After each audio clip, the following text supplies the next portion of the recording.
Anytime you conduct a financial transaction, do you think about the third party involved? More importantly, do you trust the third party involved?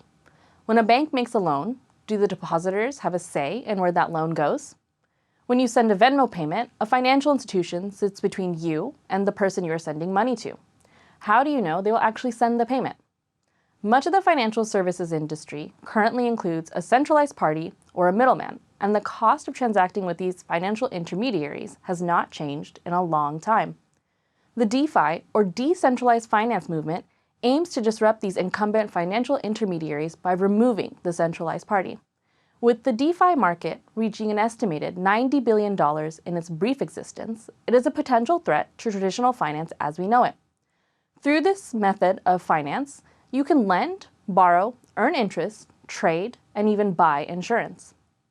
DeFi is built on the back of blockchain technology and primarily uses Ethereum-based smart contracts to conduct peer-to-peer transaction. Blockchain technology allows multiple entities to see a history of transactions. Historically, these transactions would only be controlled by a single central source on a private ledger. Blockchains provide an immutable and publicly distributed ledger run by consensus. DeFi platforms run primarily on smart contracts, where transactions are only executed if certain conditions are achieved. For example, if you wanted to buy a piece of artwork, like an NFT, the ownership of the art would transfer to the buyer the moment the payment appears on the blockchain. The rules of the contract are based in computer code and not enforced by middlemen and copious amounts of paperwork. While the potential of DeFi is massive, there are still pitfalls to avoid. It is a young and fast-growing segment of finance that is largely unregulated. Think of it as the Wild West of crypto.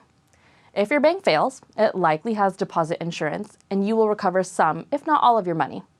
If you are involved in a DeFi scam, your money is gone and it's not coming back. The extent to which regulators will pay attention to this space is still unclear, but it's safe to say it's at the top of regulators' minds.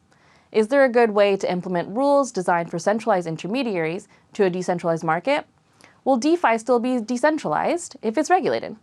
It's too early to tell, but this rapidly growing market will give traditional financial institutions and regulators a lot to think about.